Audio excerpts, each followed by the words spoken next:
Bonjour, merci d'être si nombreux dans cet amphi que je n'ai jamais vu aussi plein d'étudiants.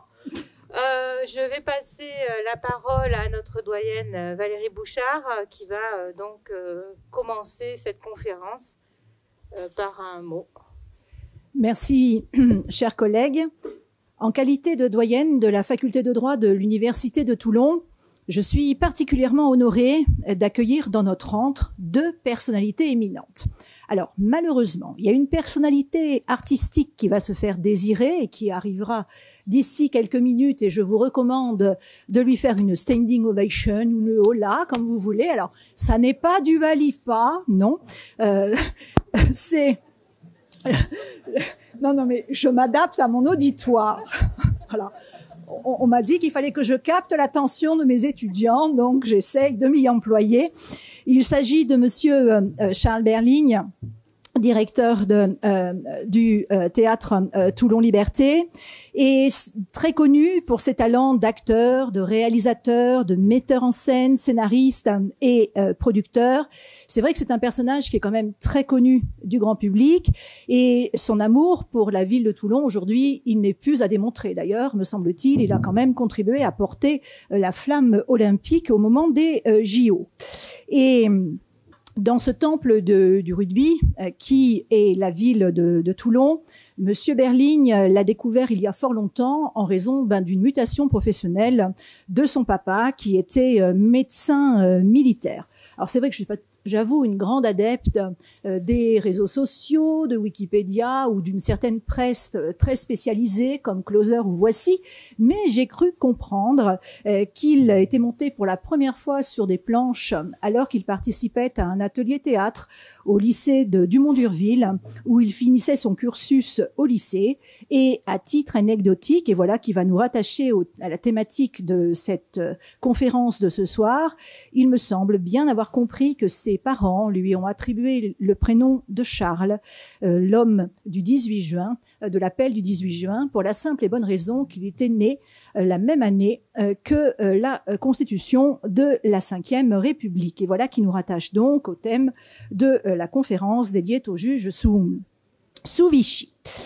Alors, la transition est toute trouvée pour saluer maintenant une personnalité juridique, et je devrais plutôt dire judiciaire.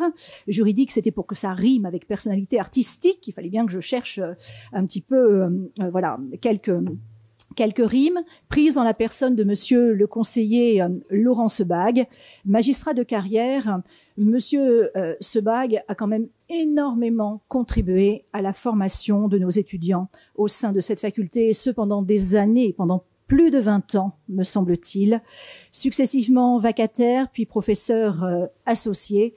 Il n'a eu de cesse de se mettre à la disposition de la formation de nos étudiants pour leur faire partager la richesse de son expérience professionnelle, et notamment en contribuant à la création de notre prépa ENM, une petite prépa sur mesure qu'il a pu co-diriger avec notre collègue Geneviève Dorvaux ici présent, et que nous allons nous employer à performer, si je puis parler ainsi, dans les mois à venir. Alors, Madame Torcol m'avait imparti juste une phrase, en quelques minutes tout au plus, inconditionnelle bavarde. J'ai essayé de respecter comme il fallait le timing, et je lui cède sans plus attendre de nouveau la parole.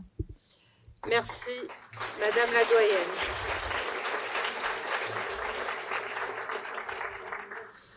Merci à la doyenne. C'est difficile de passer après elle parce que je sais qu'elle fait souvent des présentations en vers, ce que je ne suis pas capable de faire.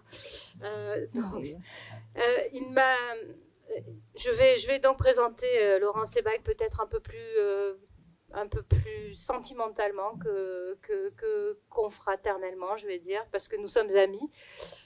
Et avant de commencer donc les questions sur l'ouvrage Les juges face à Vichy, que Laurent nous présentera en préambule avant les questions évidemment, je vais le présenter lui. Et comme je sais que le temps est compté, ça n'a pas été une mince affaire que de résumer ses multiples facettes. C'est d'abord évidemment un plaisir énorme que d'être ici ce soir et d'avoir l'honneur d'animer cette conférence sur un ouvrage qui m'a tellement intéressée, mais fait réfléchir, perturbée touché, remué, bref, un ouvrage dont on ne sort pas indemne. Ce plaisir que j'ai à présenter ton ouvrage, Laurent, il est aussi très lié au fait, je l'ai dit à l'instant, que nous sommes amis, mais aussi que nous avons travaillé ensemble, parce que dans ma carrière d'universitaire, j'ai partagé pendant 12 ans l'honneur d'être magistrate à titre temporaire au tribunal judiciaire de Toulon, et j'ai siégé quasi exclusivement en chambre correctionnelle, cette chambre que tu as si souvent présidée, et j'ai été souvent aussi assesseur à tes côtés. Je dois dire qu'à chaque fois que je découvrais que j'arrivais à l'audience et que tu étais président d'audience, j'étais particulièrement heureuse de siéger à tes côtés. Alors, te présenter, c'est d'une complexité dingue, je dirais, quand on sait qu'on n'a pas beaucoup de temps. Pourquoi ? Parce que tu fais tellement de choses sans pour autant t'éparpiller, parce que les choses que tu fais, elles sont très liées à un engagement personnel que tu as dans la défense de la justice en général et la défense du travail du magistrat en particulier, que c'est très difficile à résumer. D'abord, si je dois commencer par le début, Valérie en a parlé, c'est que tu as fait tes études dans cette université de Toulon, comme moi. Et j'en profite finalement pour dire à nos étudiants que ça amène à la réussite. On peut, en faisant ses études à Toulon, certains peut-être en doute, être magistrat, maître de conférence. Donc vous voyez que vous êtes entre de bonnes mains et que finalement vous pouvez avoir l'occasion de réussir des professions qui sont des professions extraordinaires. Donc j'en profite pour vous le dire. Donc des études de droit à Toulon, et puis finalement, eh bien, tu es devenu magistrat. Je fais court parce qu'il y a eu plein de péripéties avant ça, et magistrat dans des postes très divers, très diversifiés. Je crois que tu as un peu enfin, tu as couvert toutes les fonctions judiciaires, me semble-t-il. Ouais. Et puis tu as continué aussi à être donc enseignant ici, dans plusieurs matières, dans des travaux dirigés, dans des masters, et puis ensuite dans la préparation ONM, dans laquelle j'ai eu aussi l'honneur d'enseigner. Membre du Centre d'études et de recherche sur les contentieux, qui est aussi aujourd'hui à l'origine de cette conférence. Merci Virginie Daunier d'y avoir contribué. Merci Pascal Oudot, qui est le directeur du CERC et qui, enfin un des deux co-directeurs du CERC et qui donc a favorisé cette conférence. Et merci à Geneviève Dorvaux aussi d'avoir co-dirigé la PrEP ENM, parce que c'est un diplôme auquel on tient tous. Voilà. Donc magistrat judiciaire depuis 2007, aujourd'hui conseiller à la Cour d'appel d'Aix, après je le disais avoir occupé quasiment tout l'éventail des fonctions de juge judiciaire, enseignant, co-directeur et créateur de la PrEP ENM, mais ça ne s'arrête pas là, parce que je tenais beaucoup à dire aussi à quel point tu es investi de manière associative. Tu as co-créé une association qui s'appelle Amour de la Justice. Alors, Amour de la Justice, c'est un acronyme qui signifie Association des magistrats, personnels et usagers de la justice, œuvrant pour l'unité et la réforme. Cette association à laquelle j'ai adhéré, évidemment, parce que c'est tellement important de traiter ces sujets, c'est une association très importante, je crois, à tes yeux. Elle l'est au mien aussi. Elle travaille sur des thèmes de réflexion inhérents, évidemment, à la justice d'aujourd'hui. Et surtout, elle essaie de faire des propositions concernant une amélioration du service public de la justice. Inutile de dire que le travail commence à peine, qu'il est colossal et qu'il est en cours, on va dire. On vient ensemble, mais tu viens surtout toi de coordonner un ouvrage sur la transformation du rôle des magistrats, par exemple. Je ne sais plus combien de contributeurs. 15 contributeurs. Là aussi, c'est pas un petit travail que de discipliner 15 contributeurs dans un ouvrage. Et puis, dans cette association Amour de la Justice, vous avez été notamment les auteurs d'un ouvrage de référence qui s'intitule « Le manifeste pour une justice humaine et indépendante ». Je crois que dans le titre, il y a déjà tout le travail qu'accomplit cette association Amour de la Justice, une justice humaine et indépendante. C'est un programme magnifique, mais semé d'embûches, certainement. Cette association, elle a également adhéré, et je crois qu'elle a été d'ailleurs impliquée dans la création, mais je ne suis pas sûre, d'un groupement d'associations formant ce qu'on appelle un sommet citoyen, et son nouveau nom, c'est Voilà, idéal citoyen, puisque c'est tout récent, et notamment dans une structure appelée G500, qui a vocation à redonner le pouvoir aux citoyens et dont la 3e édition va se tenir à Lille en juin 2025 et qui va avoir pour objet de réfléchir sur une République plus participative. Tu m'as entraîné évidemment depuis maintenant 2 sommets dans cette aventure qui est absolument incroyable parce que on est devant des citoyens comme tout le monde qui s'interrogent sur les problèmes de société et notamment sur les problèmes de justice. Et bien sûr, je ne peux que t'en remercier. Voilà, j'ai sans doute oublié plein de choses de ce que tu fais, Laurent, parce que ce qu'il faut dire, c'est qu'on l'aura compris, tu es un bourreau de travail. Et je pèse mes mots parce que dans le milieu universitaire, logiquement, on est un peu habitué à beaucoup travailler, enfin pas tout le monde, mais beaucoup. Mais là, je crois que on a trouvé notre maître. En fait, Laurent, c'est l'homme qui ne dort jamais, qui envoie des mails à 3 heures du matin. La plupart du temps, il travaille la nuit, évidemment, c'est normal, parce que pour arriver à mettre dans sa journée, en plus de son travail de magistrat qu'il fait admirablement bien, j'ai pu le voir, je le sais, et sur des sujets qui sont extrêmement complexes juridiquement, mais aussi humainement, aujourd'hui encore plus qu'hier, parce que là aussi, humainement, c'est pas simple. Je suis admirative de tous tes combats, je les partage, et puis maintenant, tu nous fais donc le plaisir de nous donner cet ouvrage essentiel, parce que le travail de mémoire, ça aide à avancer. Cet ouvrage, il a été préfacé par Valérie Bouchard l'a dit, par un grand acteur, pas qu'acteur d'ailleurs, mais bon, j'ai résumé comme ça, qui est très engagé dans la culture toulonnaise puisqu'il est directeur du Théâtre Liberté, mais pas uniquement. Ce grand acteur, c'est Charles Berling, qui va arriver tout à l'heure et qui nous fait l'honneur d'être ici ce soir parce qu'il a préfacé cet ouvrage dans une très très belle préface. Et on lui posera tout à l'heure une question, à la fin d'autres questions. Voilà, je crois que cette présentation était nécessaire pour comprendre la personne que tu es, Laurent, et qui transparaît évidemment dans l'ouvrage que tu as écrit. Et maintenant, je vais te laisser présenter ton ouvrage avant de passer aux questions.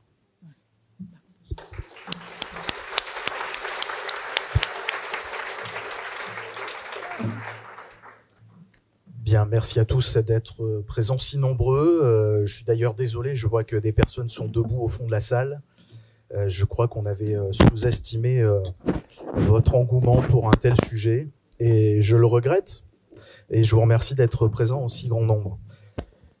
Que dire pour commencer après un tel panégyrique? Les mots vont me manquer évidemment, mais je vais m'appliquer à les utiliser. Tout d'abord, merci infiniment à cette belle faculté de droit de Toulon, qui est représentée ici par Valérie Bouchard, sa doyenne, qui m'a donné de très très belles années d'enseignement et qui m'a donné surtout l'occasion de ne pas quitter cette très belle faculté à la fin de mes études. Voilà, ça a été viscéral pour moi de partir, difficile, et j'ai pu néanmoins enseigner ici pendant 25 ans. Je n'ai pas la certitude d'avoir toujours eu autant de monde présent à mes cours, mais en tout cas, si c'est une dernière intervention pour moi devant vous, je serai ému et ravi de voir autant de monde présent. Je voudrais remercier également le CERC, ce centre d'études et de recherche sur les contentieux, qui est l'endroit où je continue de réfléchir avec des personnes extrêmement stimulantes sur l'évolution du droit et de la justice. Je remercie également ma famille, qui est présente en nombre aujourd'hui, mes amis, mon environnement proche, mes collègues de travail, qu'ils soient enseignants et magistrats, il y en a quelques-uns ici, dont l'affection de la présence me touche. Et je vais, sans plus tarder, après ces remerciements, j'adresserai sans doute un mot à Charles Berling aussi à son arrivée, mais on ne félicite pas les gens en leur absence, on attend qu'il soit là. Donc, lorsqu'il arrivera tout à l'heure, j'aurai sans doute un mot pour lui aussi, parce que j'ai pu avoir des doutes dans l'écriture de cet ouvrage, même si j'y reviendrai, ça fait 30 ans que j'ai commencé à travailler sur ce sujet. J'ai pu avoir des doutes dans l'écriture de ce livre, et le fait que son regard d'artiste, d'homme ouvert, cultivé, puisse me convaincre de le terminer a été pour moi quelque chose de déterminant. Alors, de quoi parle ce livre? De quoi parle ce livre? Je vais essayer de le synthétiser très vite. Certains parmi vous l'ont lu. J'espère que les quelques échanges que nous aurons ce soir vous donneront envie de le lire, pour ceux qui n'y s'y sont pas encore attelés. De quoi parle ce livre? Ce livre est un continuum de la perception de l'antisémitisme par la justice en France. Un continuum, pourquoi? Parce que j'ai essayé, dans la mesure du possible, de dresser un tableau entre 1940 et 2024, de la façon dont la justice française peut avoir à percevoir l'antisémitisme, à le traiter. Et je me suis dit que le plus simple, c'était peut-être de partir de ceux qui, pour lesquels l'antisémitisme a été un terreau du quotidien, les juges de Vichy. Et donc, dans un premier temps, j'ai essayé de questionner donc le rôle joué par la magistrature sous ce régime de Vichy, et de voir comment avaient été appliquées les lois antisémites. Alors, je m'autorise quelques regards en dehors de la question de l'antisémitisme sur le régime de Vichy dans cet ouvrage, mais je ne me sentais pas légitime à porter une appréciation technique sur la façon dont la justice a pu traiter le communisme, dont elle a pu persécuter les homosexuels notamment, dont elle a persécuté le peuple tzigane. Je me sentais plus légitime à traiter l'antisémitisme, et je trouvais qu'il y avait une coloration particulière. Donc je me suis livré, ou en tout cas j'ai essayé de percevoir l'application de ces lois antisémites, de voir comment ces statuts ont été appliqués, comment le juge a joué un rôle considérable dans la mise en œuvre de ces lois à travers son pouvoir d'interprétation. J'ai essayé également de montrer à quel point être juge sous Vichy, c'est pas simplement être la bouche de la loi, c'est jouer un rôle politique considérable, parce que, et je vais rentrer un peu plus dans les détails ensuite, le régime de Vichy est une parenthèse, mais c'est une parenthèse dans la continuité. C'est-à-dire que on a su, enfin, le régime de Vichy, la justice de Vichy, n'est finalement que celle qui est mise en œuvre par les magistrats de la Troisième République. Et on aurait pu se dire que seule la perception politique des choses était à décrire, et que seul, ce régime de Vichy, on pourrait penser qu'il n'est qu'un régime politique. Il est un régime plus complet que cela, parce qu'il a su tirer le meilleur des magistrats. Et quand je dis le meilleur, c'est le meilleur de la collaboration. Le meilleur de la collaboration qui en a fait sans doute le pire dans l'application des droits monstrueux qui ont pu être mis en œuvre sur ce territoire. J'ai poursuivi cette étude en me disant est-ce que le régime de Vichy est simplement une parenthèse, ou est-ce qu'il y a matière à se poser la question de la continuité de l'antisémitisme dans la mise en œuvre de la justice? Et je me suis questionné sur le fait de savoir si de la Libération jusqu'à aujourd'hui, à travers l'étude des procès historiques des dignitaires de Vichy, de certains miliciens, à travers ces procès historiques, est-ce qu'il n'y avait pas une dimension également antisémite dans la façon à rendre cette justice bien particulière? Et je l'ai étudié également dans la continuité, à travers la façon de juger ceux qu'on appelait les falsificateurs de l'histoire, ces négationnistes qui, d'une certaine manière, ont tenté de réécrire l'histoire en revenant sur des situations qui étaient définitivement tranchées par les historiens. Et enfin, dans une conclusion qui est un peu prospective, alors, comme je le dis, c'est de la prospection, c'est-à-dire que je me suis posé la question de savoir ce qu'il en est aujourd'hui. De ce qu'il en est aujourd'hui, de ce que la justice a à connaître à l'heure actuelle de l'antisémitisme, de ce que la justice aura à connaître de l'antisémitisme dans les semaines ou mois qui viennent, parce que vous savez évidemment qu'on vit dans un contexte politique très tendu. Et il s'est avéré pour moi que le 7 octobre 2023 était une date qui m'a amené à me re-questionner sur ce que j'avais réfléchi depuis 30 ans. Une place t'est réservée, Charles, merci à toi d'être présent. Et tu tombes bien parce que je terminais ce propos de présentation de cet ouvrage par sa conclusion. Je voudrais remercier, puisque j'ai pu le faire en présence de la doyenne de la faculté et des représentants de ce laboratoire. Je voudrais remercier Charles Berling qui me fait l'honneur et l'amitié de sa présence ce soir, qui a préfacé cet ouvrage, qui nous indiquera sans doute à la fin de mon propos à la fin de cette conférence peut-être ce qui l'a amené à préfacer cet ouvrage et en quoi peut-être ça fait écho en lui à des questions qu'il tarabuste également. En tout cas, je le remercie pour cette préface, mais pas que. Je le remercie également pour la qualité de nos échanges sur des tas de sujets de société qui nous amènent à partager des projets communs aujourd'hui, au-delà de ce livre. Très important pour moi. Merci à toi, Charles.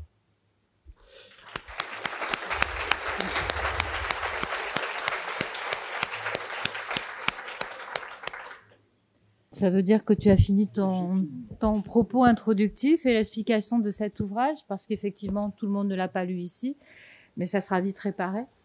Donc, il me revient de poser des questions. Alors, si vous voyez le bouquin, vous pouvez imaginer combien de questions j'avais sélectionnées, parce qu'à chaque page, effectivement, on est interpellé par l'histoire, par la fonction de magistrat, par les situations absolument incroyables, abominables que tu décris.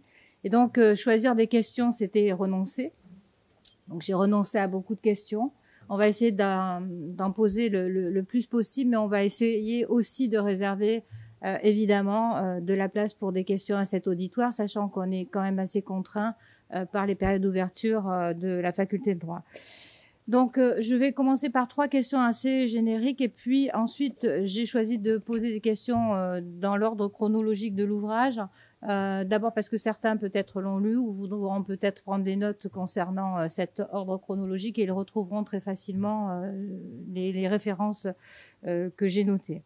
Donc, la première question, elle concerne la formation des magistrats après l'adoption des lois vichistes. Est-ce qu'ils ont été soumis à des formations particulières afin de s'assurer qu'ils appliquent effectivement les nouveaux textes? Et plus largement, pendant la période de Vichy, comment était assurée la formation des magistrats, s'il y en avait une, et leur recrutement? L'objet de cette question, eh bien, c'est en gros, est-ce que ces juges ont été conditionnés finalement? En fait, il y a 2 questions dans cette première question et je vais peut-être commencer par le début. Le début, c'est d'abord le recrutement. Le recrutement des magistrats de Vichy, c'est ce qu'on appelle le changement dans la continuité. C'est-à-dire que pas d'innovation particulière. Être magistrat à l'ère de Vichy, c'est 3400 magistrats en poste. Sur ces 3400 magistrats, très très peu font l'objet d'un recrutement en 1940. En réalité, les magistrats en poste à l'heure de Vichy sont les magistrats de la Troisième République.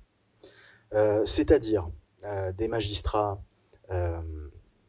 qui sont, pour certains, on va dire issus de la bourgeoisie libérale, de tradition très républicaine, ce qui est d'ailleurs très paradoxal puisque vous verrez qu'il a fallu renoncer à ces valeurs républicaines pour pouvoir exercer sous Vichy. Mais c'est la force de ce régime-là, c'est de pouvoir compter sur ces magistrats et de compter sur eux parce qu'ils savent que cette loyauté déférente aux valeurs de la République font qu'ils vont appliquer le droit qu'on va leur demander d'appliquer en toute déférence et sans aucune réserve.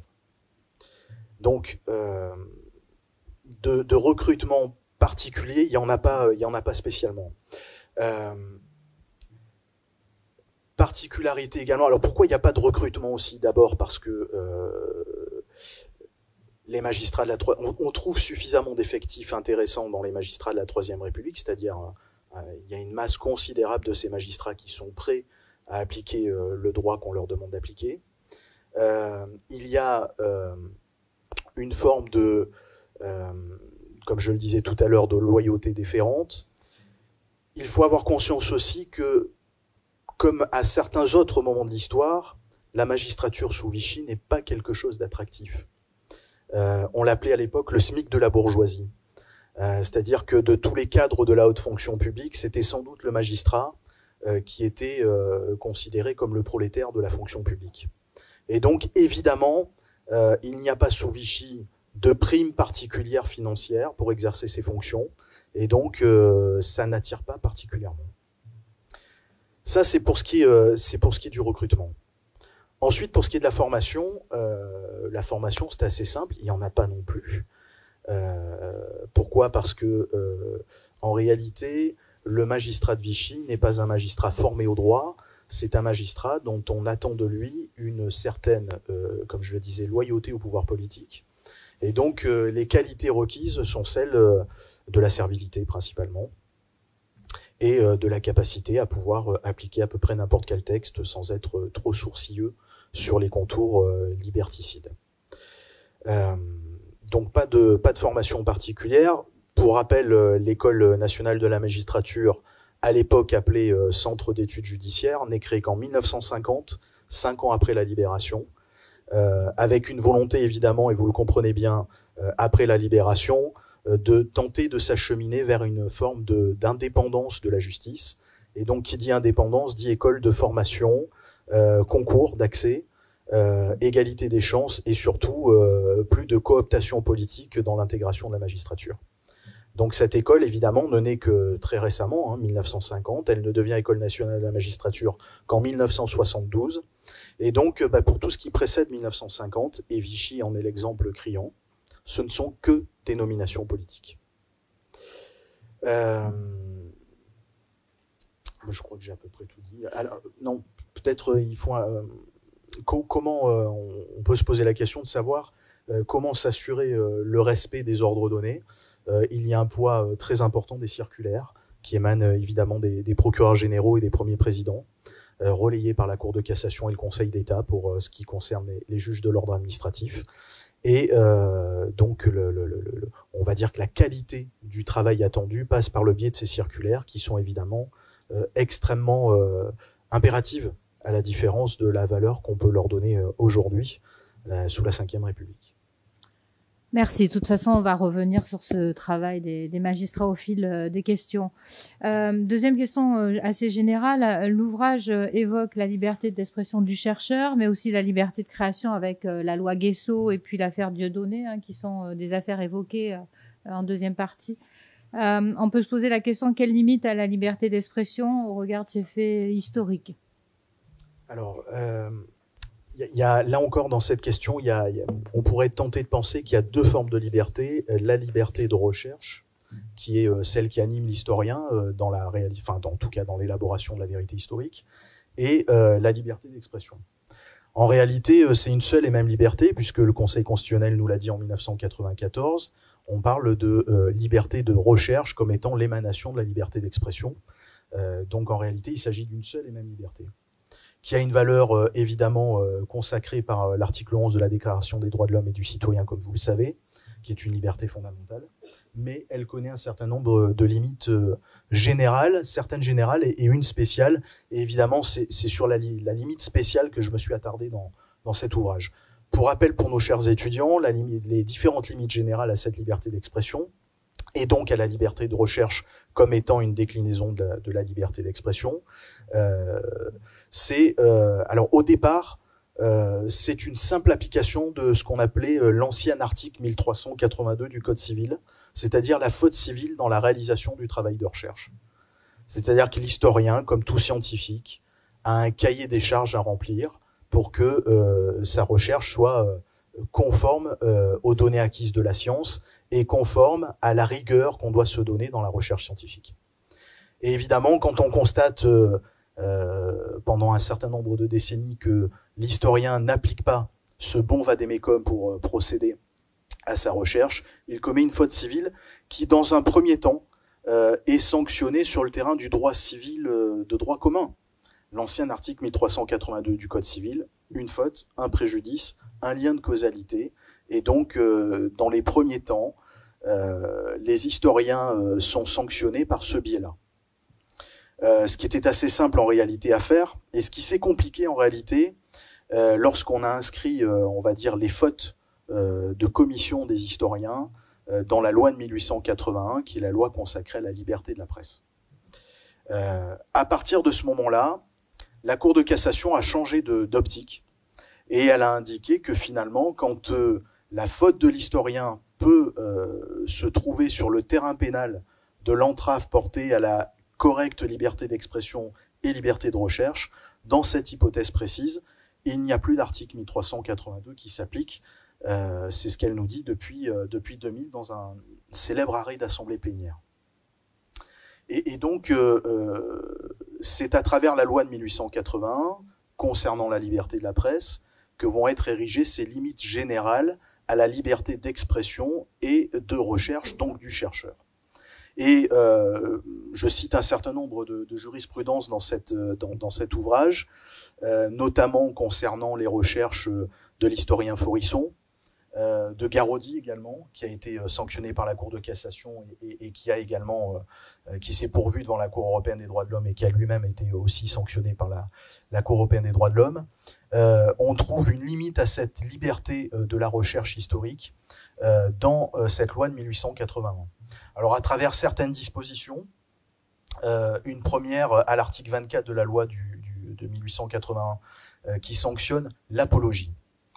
Alors l'apologie ici qui concerne mon ouvrage, c'est plutôt l'apologie du crime contre l'humanité, puisque les principaux travaux négationnistes, à l'analyse desquels je me suis consacré pendant un certain nombre d'années, ont sanctionné les historiens parce qu'ils ont tenté, et c'est tout l'objet du négationnisme, de remettre en cause des données historiques avérées. C'est-à-dire que le principe reste celui de la liberté de recherche historique. C'est-à-dire que tant que les historiens réfléchissent sans un consensus global, la liberté prévaut.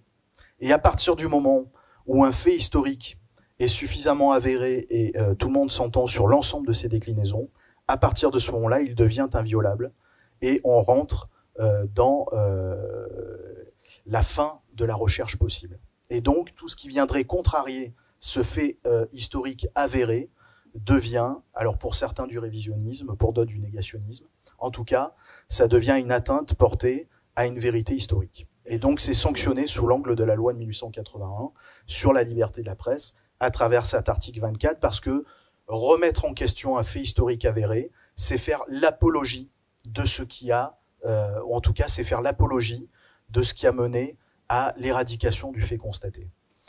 En l'occurrence, le négationnisme, c'est quoi ?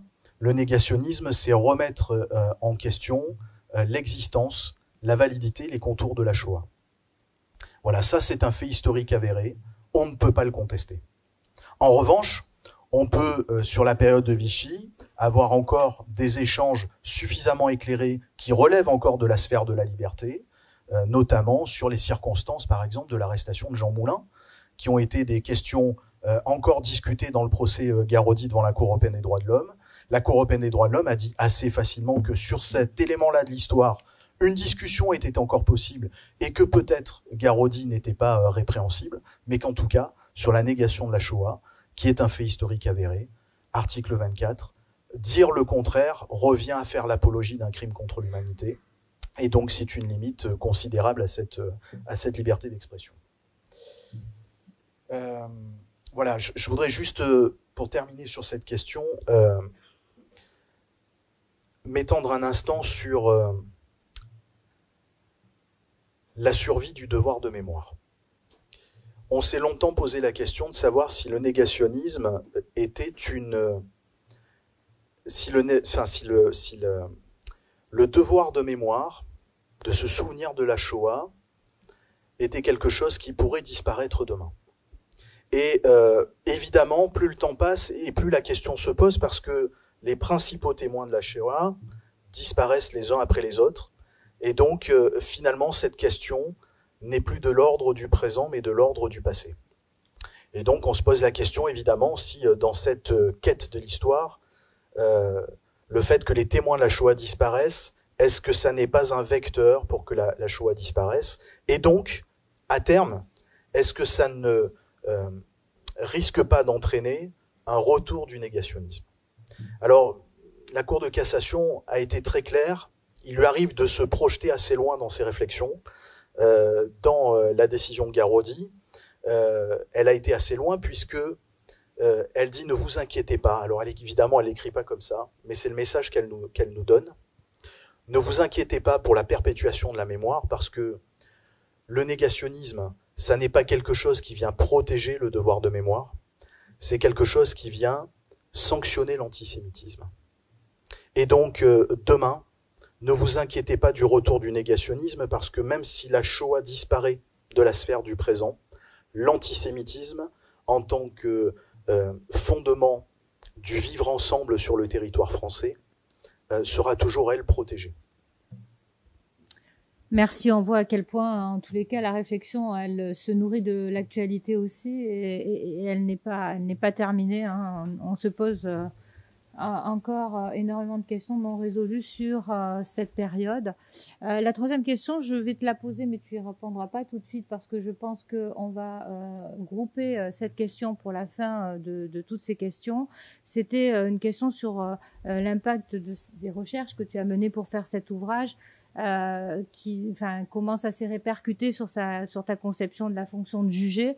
Est-ce que cette analyse historique a une incidence sur la manière d'appréhender cette fonction?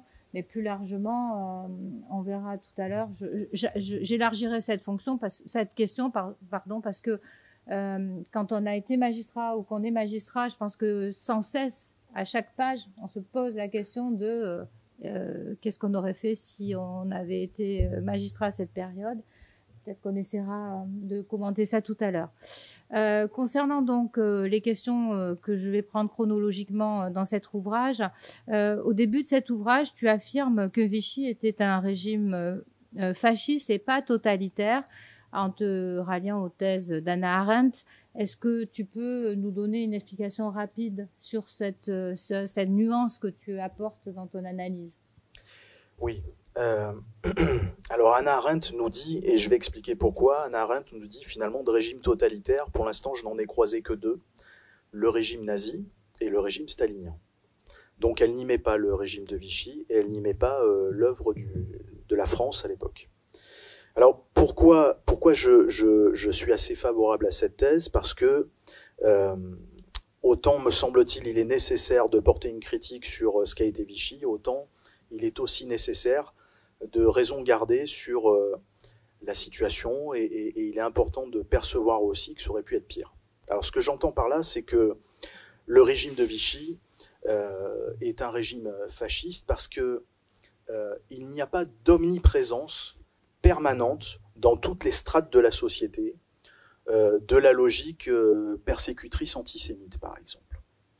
On n'est pas dans un régime au sein duquel, par exemple, il y a un parti unique qui est intégralement conçu, pensé pour porter une pensée unique qui pourrait se résumer dans l'antisémitisme, comme dans d'autres peut-être, mais ça ne fait pas l'objet d'un parti politique unique. D'ailleurs, il est important de rappeler que le régime de Vichy était plutôt hostile aux partis politiques dans leur globalité, parce que ça venait porter atteinte à l'unité nationale. Un parti politique, c'est une modalité d'expression différente de différents membres du peuple, et donc bien tout ceci vient porter atteinte à l'unité nationale. Donc le régime de Vichy se méfiait manifestement des partis politiques, et c'est aussi la raison pour laquelle il n'y a aucun parti politique qui est venu porter l'idéologie de l'époque et qui l'a assise par la suite. Donc il n'y a pas de concentration d'une idée unique qui est portée par un parti politique. De la même manière qu'il n'y a pas de culte du chef. Il n'y a pas de culte du chef. Le maréchal Pétain n'est pas un homme foncièrement charismatique. Ça n'est même pas un idéologue en réalité. Il n'arrive pas avec une idéologie antisémite en disant je vais installer un gouvernement. Alors certes, il va être teinté d'un antisémitisme profond, mais en même temps, cet antisémitisme est une valeur fondamentale de la société que je veux dessiner pendant cette période de parenthèse historique. Et donc je vais tout mettre en œuvre pour y parvenir. Non. Le maréchal Pétain, c'est un ancien militaire. C'est pas un idéologue, c'est pas un penseur, c'est pas un concepteur. Il a su s'entourer d'idéologues qui ont pensé avec lui ou qui ont pensé pour lui. Je pense notamment à son premier garde des Sceaux, Raphaël Alibert. Raphaël Alibert est un monarchiste conservateur qui est profondément antisémite. Et Raphaël Alibert est à certains égards un des mentors du maréchal Pétain. Donc cette perception-là idéologique, elle est autour de Pétain, mais elle n'émane pas de Pétain. Donc il est difficile de bâtir et de concevoir un culte du chef quand on a un représentant étatique sur lequel d'ailleurs tous les pouvoirs sont concentrés, qui ne dégage aucune idéologie. Donc pas de culte du chef, pas de parti politique unique, pas on va dire, d'uniformisation totale de l'ensemble de la société autour des atteintes aux libertés. Donc ce qui me fait dire que on n'est pas dans un État totalitaire. Évidemment, on a des aspects d'un régime fasciste, mais on n'est pas dans les aspects d'un régime totalitaire. Dans cet ouvrage, il y a des phrases qui marquent très fort. Tu expliques que le régime de Vichy a eu recours à des juridictions d'exception composées de juges volontaires, mais que la grande originalité de ce régime, ce ne fut pas d'avoir recours à des juridictions d'exception, parce que tu expliques que ce sont davantage des magistrats déjà en place dans des juridictions de droit commun qui vont poser problème. Et tu écris une phrase qui, évidemment, m'a beaucoup marquée. Cette phrase, c'est la suivante. C'est la conduite de ces hommes qui présente le plus grand intérêt, car ce sont les juridictions normales qui ont normalisé la normale. Est-ce que tu peux nous commenter cette phrase? Oui, en fait, ce que je veux dire par là, c'est que tout régime fasciste commence par poser des juridictions d'exception. Tout régime fasciste commence par désigner un bouc émissaire de ses difficultés, en le stigmatisant et en disant, voilà, toi, qui es responsable de mes difficultés, tu seras jugé par des juridictions d'exception. C'est-à-dire qu'on va créer un droit spécifique pour toi, qui sera appliqué par des magistrats spécialisés, qui siégeront à ce seul objectif. Ce qui fait la singularité des magistrats de Vichy, à mon sens, c'est plutôt qu'en tout cas, sur la politique raciale, sur la politique antisémite, les textes ont été exécutés au quotidien par des juridictions ordinaires, par des magistrats ordinaires, qui, à travers l'application qu'ils ont fait de ces textes, ont fait de ce droit monstrueux ségrégationniste un droit ordinaire. C'est ça la singularité des magistrats de Vichy. Et on retrouve d'ailleurs, il faut percevoir que chronologiquement, lorsque le régime de Vichy s'installe, on pourrait penser d'ailleurs qu'il va mettre en place des juridictions strictement politiques. Le premier réflexe de Vichy, et Charles le sait bien mieux que moi, le premier réflexe de Vichy, c'est d'abord de juger les libres penseurs républicains de la Troisième République, Léon Blum parmi eux. Et sa première démarche judiciaire, c'est de les juger à travers une procédure de droit commun. On aurait pu faire du procès de Blum un procès politique, ce qui aurait d'ailleurs sans doute desservi le régime de Vichy, parce qu'on se serait dit, tiens, on s'attaque aux valeurs républicaines de la Troisième République, desquelles d'ailleurs nous sommes héritiers et sur lesquelles on nous demande de revenir. Et évidemment, la première bonne idée du régime de Vichy, c'est finalement de ne pas faire du procès de Blum, le procès de Rion, d'en faire un procès politique. C'est-à-dire qu'on y met des magistrats de la Troisième République, alors certes volontaires, mais des magistrats qui officient tous les jours dans des juridictions. Dans un deuxième temps, le régime de Vichy met en place des juridictions d'exception, parce que on veut positionner de manière efficace la collaboration. Et poser la collaboration, ça passe par la désignation d'ennemis du régime, les communistes notamment, et ça passe nécessairement par un droit dérogatoire qui va assurer une certaine efficacité à la répression des communistes. C'est l'heure des sections spéciales. C'est l'heure des sections spéciales, si ce n'est que ces sections spéciales nécessitent évidemment des magistrats pour les peupler. Il y a finalement assez peu de candidats, parce que justement, ces magistrats, alors soit qu'ils ne veuillent pas y aller, soit qu'ils aient tiré les constats de ceux qui y sont déjà, on leur demande de faire des choses qu'ils réprouvent. On leur demande, à travers un droit qui n'est pas théoriquement un droit politique, on leur demande de sanctionner ceux qui, dans un premier temps, sont présentés par le régime comme des terroristes. Les communistes résistants sont des terroristes. Rapidement, eh bien évidemment, ces magistrats qui siègent dans des juridictions d'exception, comme les sections spéciales, vont rechigner à la tâche parce qu'en réalité, ils voient dans une certaine part de ces communistes des résistants. c'est-à-dire des patriotes. Et donc, assez rapidement, on commence à manquer de monde pour peupler les sections spéciales. Et donc, ces sections spéciales, alors on va instaurer d'autres juridictions d'exception pour remplacer les sections spéciales ou pour leur donner un peu plus d'efficacité, notamment parce qu'elles ne prononcent pas assez de condamnations à mort, comme l'exigent les Allemands. Donc, ces magistrats qui quittent les juridictions d'exception reviennent dans des juridictions de droit commun. Et en réalité, le droit antisémite de Vichy, ça n'est évidemment pas dans ces juridictions d'exception qu'il l'est rendu, qui sont des juridictions axées sur l'ennemi, le résistant, celui qui est hostile à la collaboration, mais dans les juridictions ordinaires. Donc, juger sous Vichy dans les juridictions ordinaires, appliquer les textes antisémites, c'est quoi? C'est assez simple. C'est juger en correctionnel un juif qui a refusé de porter l'étoile jaune. C'est juger pour faux et usage de faux un individu qui a modifié sa carte d'identité pour faire apparaître un nom qui est une consonance moins juive pour pouvoir se dissimuler au sein de la population. C'est ça. Le quotidien, c'est ça.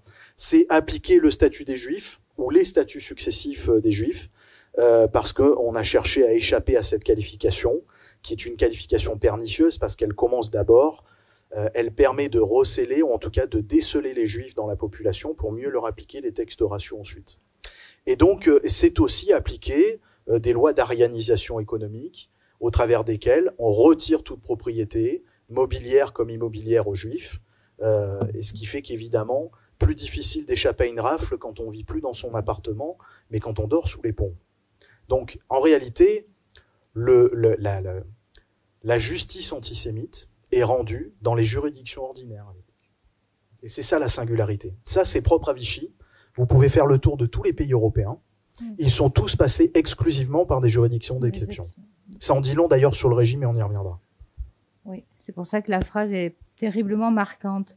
Dans cet ouvrage, tu questionnes la responsabilité des différents acteurs de la société. Tu as parlé tout à l'heure de la responsabilité des historiens. Il y en a une qui m'a particulièrement marquée, c'est celle des juristes de l'époque.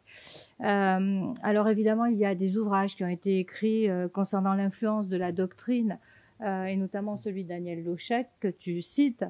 Et commentant le travail de cette doctrine, tu dis que les juristes s'étaient mis à agir et à penser selon une logique anti-juive, comme d'ailleurs la globalité de la société, c'est-à-dire qu'en gros, il y a eu une imprégnation de toute la société de cette logique anti-juive. Est-ce que ça les décharge de leur responsabilité, les chercheurs, d'avoir finalement de s'être imprégnés de cette logique et d'avoir finalement pensé dans un carcan, on va dire, peut-être intellectuel particulier? Non, je ne crois pas que ça les dédouane de leur responsabilité, bien au contraire.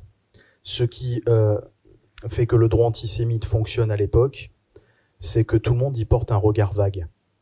C'est-à-dire que on vient appliquer un texte racial, quand on est magistrat, avec un détachement positiviste, comme le disent les philosophes du droit, c'est-à-dire que tout texte a une valeur par la seule raison qu'il résulte d'un vote. La loi est légitime parce qu'elle est loi. Peu importe sa valeur morale, peu importe qu'elle nous demande de faire des choses incroyables, à partir du moment où un peuple a décidé, alors là en l'occurrence c'est pas un peuple, mais à partir du moment où un État a décidé de la validité d'une loi, elle doit s'appliquer. Et c'est donc avec ce détachement-là assez fou et sidérant que les magistrats de l'époque dans les juridictions ordinaires ont appliqué ce droit antisémite. Ils l'ont fait avec d'autant plus d'aisance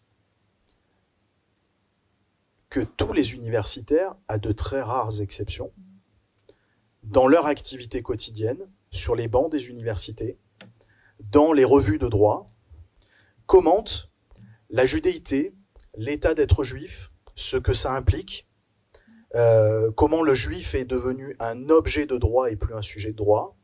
On commente ceci avec un détachement froid et assez implacable, comme on pourrait parler d'ailleurs, alors aujourd'hui c'est moins le cas, mais comme on aurait pu parler dans les années encore 60 ou 70, avec détachement de l'animal comme objet de droit. Et donc évidemment, à partir du moment où toute la société, et en tout cas les professionnels du droit, se livrent à ce travail avec ce détachement sans réserve, évidemment, chacun vient entretenir la responsabilité de l'autre. Donc je ne crois pas qu'ils soient plus responsables que les magistrats, ils ne le sont pas moins, parce qu'évidemment, on attend d'un universitaire, d'un professeur de droit, l'expertise, le recul, la perception de ce qu'implique son travail. C'est le sachant, hein. On peut, je ne sais pas si on peut pardonner aux profanes citoyens de l'époque, mais en tout cas, le profane citoyen, il n'est pas forcément au fait des contingences, des questions qui se posent, des enjeux qu'il y a derrière, même s'il les vit à travers les affres de la guerre. L'universitaire, diplômé, lui, oui, il est conscient, c'est un scientifique, et à travers sa façon de commenter ces textes ségrégationnistes à l'époque, évidemment, il apporte sa pierre à l'édifice, et il vient, d'une certaine manière, conforter le magistrat, qui se dit, moi, j'ai pas de raison de voir autre chose qu'une loi dans ce qu'on me demande d'appliquer aujourd'hui, parce que les universitaires eux-mêmes, dont on nous explique sur les bancs de l'université qu'ils sont là pour éclairer les étudiants, éclairer les futurs juristes, et donc aussi les futurs magistrats, n'y trouvent rien à redire. Tu abordes aussi dans cette première partie les différentes facettes de l'antisémitisme. Et tu affirmes que l'antisémitisme allemand était racial et que l'antisémitisme français était culturel. D'ailleurs, un peu avant, tu développes une idée intéressante qui consiste à dire que le colonialisme de la Troisième République a été le socle de l'antisémitisme. Est-ce que tu peux nous commenter ces différentes conceptions de l'antisémitisme et notamment du français? Alors, je vais essayer de pas trop m'étendre sur l'antisémitisme allemand, mais en même temps, il faut bien le comprendre pour comprendre en quoi l'antisémitisme qui est mis en œuvre sous Vichy est d'une autre inspiration, et en quoi, à mon sens d'ailleurs, ça explique la nécessité de ne pas déresponsabiliser Vichy. Je m'explique, et je pars de la fin de mon propos. Il y a eu une tentation à travers les historiens de dire que le régime de Vichy n'a fait que collaborer avec l'ennemi, et donc il n'a été que la courroie de transmission de l'antisémitisme allemand du Troisième Reich. Ce serait totalement vrai si le régime de Vichy n'avait mis en œuvre dans les textes qu'il a instaurés que des textes de cette inspiration de l'antisémitisme allemand. Alors il est vrai que les deux statuts des Juifs d'octobre 40 et de juin 41 font forcément référence à la notion de race, puisque c'est à travers cette notion de race qu'on va déterminer qui est juif et qui ne l'est pas, et une fois qu'on a déterminé qui est juif, comment on va pouvoir l'éradiquer de la société. Mais la perception même de l'antisémitisme, la façon de le concevoir n'est pas la même sur les deux territoires. Et c'est la raison pour laquelle je reste intimement persuadé qu'il y avait dans le régime de Vichy la volonté d'assouvir la mise en œuvre de cet antisémitisme à la française qui est allé à bien des égards par moments beaucoup plus loin que ce qu'impliquait le Troisième Reich, notamment à travers les définitions. Alors, cet antisémitisme allemand, on le retrouve, il est un peu l'héritage, c'est un antisémitisme racial en fait. Il est scientifique. L'antisémitisme développé sous le Troisième Reich est un antisémitisme scientifique. On sait que dans le dernier quart du XIXe siècle, un certain nombre d'innovations technologiques en matière de biologie moléculaire, en matière de génétique, permettent de dévoyer ce qui a été longtemps la théorie du darwinisme, à savoir que l'homme évolue, mais l'homme évolue dans sa globalité, c'est-à-dire à travers son unicité, il n'y a qu'une race. Alors, en réalité, Darwin ne nous dit pas exactement ça, Darwin nous dit qu'il y a deux races, l'homme et la femme. Pourquoi ces deux seules races? Parce que chacun des deux a des dispositions génétiques différentes, et évidemment, ces deux individus très différents, ce qu'on peut percevoir dans notre quotidien tous, ces deux individus très différents ne pourront jamais se regrouper, ne jamais se confondre. En dehors de cette vérité biologique-là, il n'y en a pas d'autre pour Darwin. Et puis on va apparaître sur le dernier quart de ce 19e siècle, une sorte de darwinisme social qui devient une perversion de ce darwinisme originel, qui consiste à dire en réalité, il y a plusieurs catégories d'hommes. Et chacun de ceux-là va se battre, ils vont se battre entre eux pour se préserver leur espace vital. C'est là-dessus qu'on fonde la question c'est là-dessus qu'on fonde les politiques coloniales. Et c'est en ça que je disais que le régime de Vichy présente une certaine continuité aussi. C'est qu'on y retrouve à travers l'aspect extrêmement protecteur des libertés qu'on évoque tous sur les bancs de cette université. La Troisième République, c'est l'époque des grandes libertés, mais c'est aussi l'époque des colonies. Et il y a dans l'héritage de Vichy une façon, et ça a d'ailleurs consisté aussi c'est une des explications de la banalisation de l'antisémitisme, c'est qu'on poursuit à travers le statut du juif le statut inférieur de l'indigène qu'on a colonisé. Au nom de la nécessité évidemment de lui apporter le progrès, hein. Il ne s'agit pas à cette époque-là de parler d'esclavage, il s'agit d'apporter le progrès à cet individu inférieur qui est désigné par le darwinisme social, cette perversion du darwinisme qui consiste à dire qu'en réalité, il n'y a pas de race, il y en a plusieurs, et évidemment à partir du moment où on a commencé à les distinguer, on est obligé de les prioriser. Et donc c'est évidemment sous cet angle du darwinisme social que va naître l'antisémitisme racial, dont est porteur la perception allemande.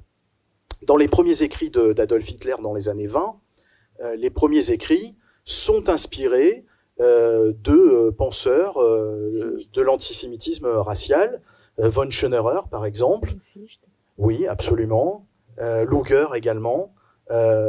Chacun va penser l'antisémitisme comme étant quelque chose qui relève d'une prédisposition génétique. C'est d'ailleurs la raison pour laquelle on commence, et ça c'est plutôt quelque chose qui se pratique en Allemagne, assez peu sur le territoire français, à cette époque-là, à la fin du XIXe siècle, les mariages mixtes sont interdits sur le sol allemand, parce que il y a l'idée que même si le juif vient à se convertir, il est de toute façon impur par ses prédispositions génétiques, par cette infériorité raciale. Ce qui est évidemment très différent de la perception française, qui est une perception plus culturelle, qui se rapproche davantage, alors c'est vrai qu'on parle beaucoup d'antisémitisme en France, en réalité, la conception originelle de l'antisémitisme à la française est plutôt un anti-judaïsme. C'est un anti-judaïsme qui s'inspire directement du paganisme. On retrouve d'ailleurs dans les principaux textes des antisémites français, on y retrouve les inspirations de l'Antiquité grecque, de l'Antiquité romaine, voire même des références aux Égyptiens. Références égyptiennes, par exemple, on considérait sous l'Égypte ancienne que le juif était le porteur de la lèpre. Donc cette prédisposition à transporter les maladies, qui explique son éradication, son impossibilité de communier avec les autres communautés sur le sol égyptien, au IVe siècle avant Jésus-Christ, vous voyez, c'est ancien, ça a inspiré directement les penseurs français. De la même manière, mais ça vous le savez mieux que moi avant que je vous le dise ce soir, cette tradition du peuple juif comme déicide, qui nous est rappelée dans l'évangile selon saint Matthieu, selon laquelle c'est ce peuple-là qui est à l'origine de la mort du Christ. Et donc ce péché irrattrapable vient inspirer évidemment l'antisémitisme à la française qui va inspirer Vichy. C'est pas pour rien d'ailleurs, et je vous le disais tout à l'heure, que les principaux idéologues de l'antisémitisme sous Vichy qui vont venir étayer la pensée du maréchal Pétain sont des monarchistes conservateurs, issus pour certains de l'Église catholique, parce qu'il y a ce poids du peuple déicide qui ne traverse pas les âges et qui est, on va dire, le fondement même de cet antisémitisme bien particulier.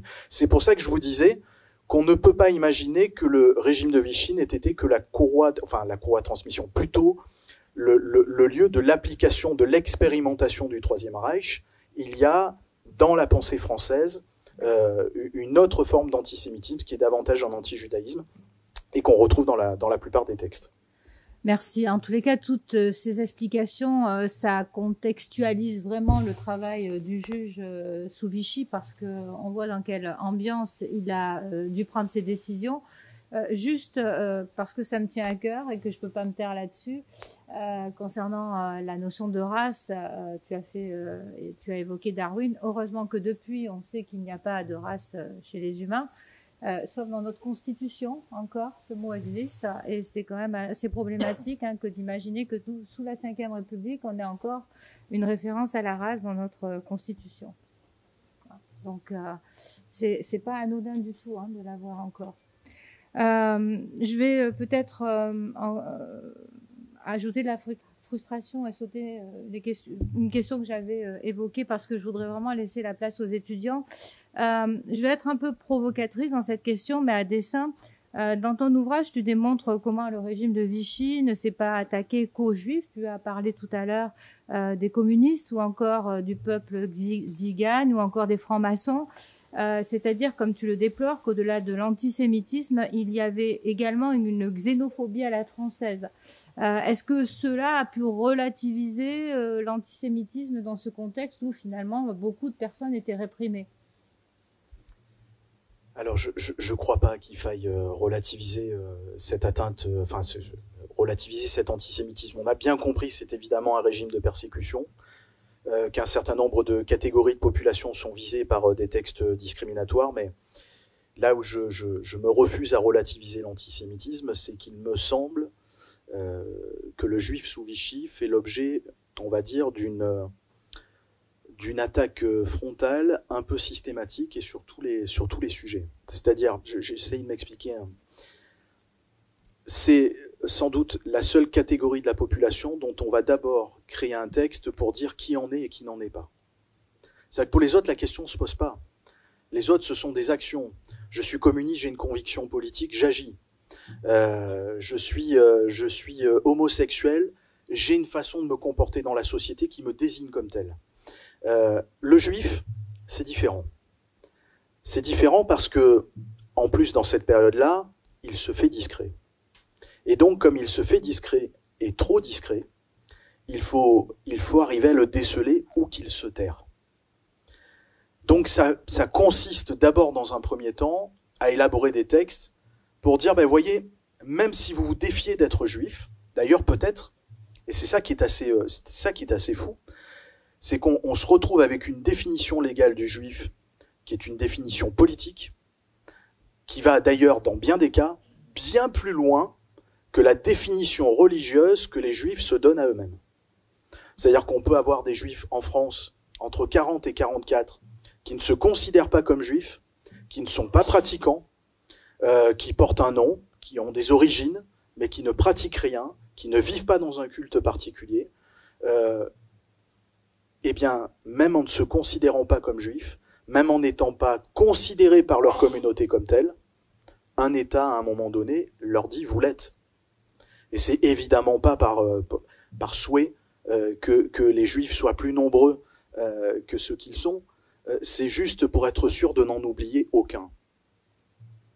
On va faire une définition légale extrêmement extensive qui va jusqu'à rechercher, je ne vais pas rentrer dans les détails, mais il faut bien avoir conscience que la définition légale est extrêmement étendue. Elle va chercher jusqu'au rang des grands-parents, voire des arrière-grands-parents. C'est-à-dire qu'on peut très bien avoir des parents qui ne sont pas juifs, et pour autant être juifs. Parce qu'on trouve dans les ascendants, au 3e ou au 4e rang, des personnes de confession juive. Donc là, l'idée, évidemment, c'est d'étendre un maximum la définition pour être certain de n'oublier aucun juif. Pourquoi ? Parce qu'évidemment, pour lui, on lui a prévu une déportation. Et pour que cette déportation puisse être efficace, évidemment, il faut d'abord le dépouiller. Le dépouiller, ça passe par des lois spécifiques qui commencent d'ailleurs par lui confisquer le pouvoir notamment de gérer une entreprise. Vous êtes juif à l'époque de Vichy, il n'y a aucune possibilité de gérer votre entreprise avant d'en être dépossédée. Elle est administrée à titre provisoire par un représentant de l'État. C'est-à-dire que l'argent qu'elle continue de produire vient enrichir l'État de Vichy. Et ensuite, on vous la prend. Une fois qu'elle est productive, on vous la prend. Et évidemment, loin du fantasme de l'époque qui est de dire, vous savez, ces juifs, ces personnes qui acquièrent une certaine fortune et qui généralement l'investissent dans les œuvres d'art, par exemple. On a eu beaucoup de concentration sur l'idée de se dire à la Libération, il faut revenir sur la spoliation des biens juifs, et ça passe par le recensement de toutes les œuvres qui ont été détournées aux familles juives. Oui, ça c'est dans certains cas. Ça c'est dans les cas des plus riches. C'est ceux qui possédaient une fortune mobilière. Mais la réalité, c'est que la dépossession des Juifs à l'époque, c'est d'abord une dépossession immobilière. C'est d'abord vous prendre votre appartement et vous mettre à la rue. Et là, effectivement, à partir de ce moment-là, c'est difficile pour vous d'échapper au recensement et aux rafles. Voilà, c'est tout ça. Donc c'est pour ça qu'il me paraît difficile de relativiser, parce qu'il y a une concentration sur un arsenal législatif qui permet de réduire cet être-là à néant.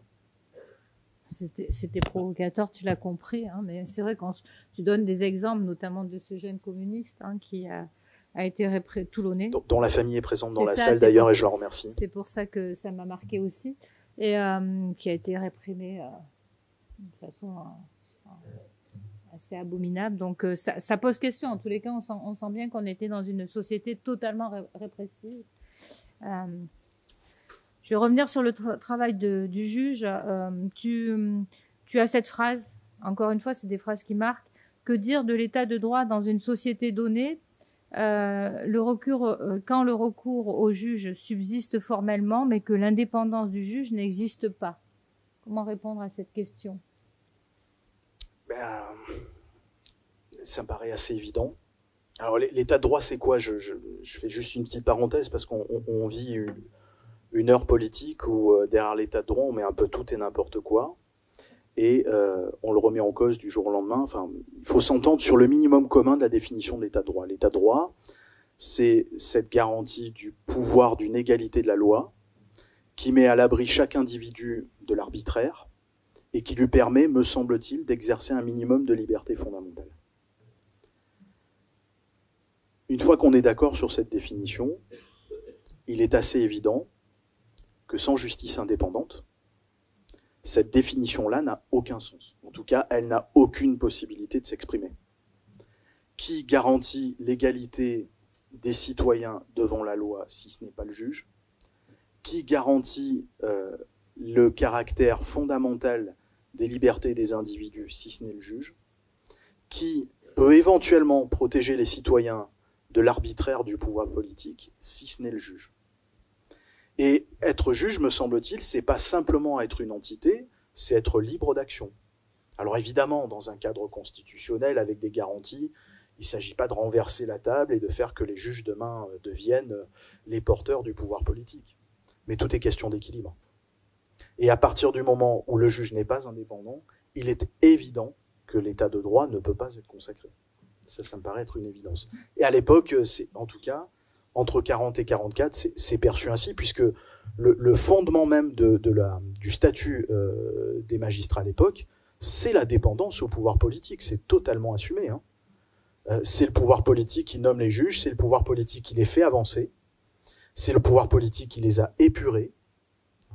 Donc c'est évidemment le pouvoir politique qui décide de l'alpha et l'oméga de la vie d'un juge. Et donc évidemment, le juge est attendu pour lui rendre l'appareil. Dans la seconde partie où tu évoques la période jugée Vichy, c'est-à-dire les grands procès qui ont permis de juger les acteurs de Vichy, donc des procès qui sont assez connus aujourd'hui, tu reviens sur la responsabilité de la République, de la France ou de l'État français. On voit bien l'ambiguïté de cette période. Tu mets bien en lumière à quel point les juges ont manqué de courage la plupart du temps. Si on peut résumer ça. On voit bien aussi la difficulté des différents présidents de la République à se positionner au regard de cette responsabilité, ce qui est normal parce que ça remue quelque part une histoire qu'on n'a pas envie de remuer. Je voudrais que tu précises pour ceux qui n'ont pas lu ton ouvrage ta position concernant la responsabilité de la France ou de la République ou de l'État français, ce que tu mets bien en lumière dans tes développements. Oui, j'essaye de faire la distinction des choses. Alors, responsabilité de la République. Vous savez que la question s'est posée à François Mitterrand, qui avait une position politique bien arrêtée, qui consistait à dire je n'ai au nom de la France à rendre compte de rien de cette période trouble de l'histoire. Alors, sans même faire référence à ce qu'il a pu lui-même être comme homme politique à l'époque, puisqu'il a exercé, se pose la question de savoir quel est le sens à donner à cette phrase. Moi, je peux le suivre, je peux faire l'effort intellectuel de le suivre. S'il me répond, mais c'est ce qu'il ne fait pas à l'époque, et c'est d'ailleurs peut-être, semble-t-il, ce qui a manqué, je ne reconnais pas la responsabilité de la France, parce que la France que je représente, c'est une république, et que Vichy est une parenthèse de l'histoire. C'est un interstice entre deux républiques, la troisième et la quatrième. Et donc moi, porteur d'un mandat républicain, je représente la République, et donc je ne peux pas présenter pardon pour la République, parce que la République n'a rien à voir avec Vichy. S'il avait présenté les choses ainsi, il aurait sans doute pu me convaincre. La difficulté, c'est que ce propos n'a pas été expliqué ainsi, et je pense qu'il s'est réfugié derrière le terme de République pour avoir à refuser d'engager la responsabilité de la France. Maintenant, s'il s'agit de dire responsabilité de la France ou de l'État français, alors on sait bien que pénalement, c'est pas possible. Mais il ne s'agit évidemment pas ici de consacrer une responsabilité pénale d'un État, mais d'un point de vue politique.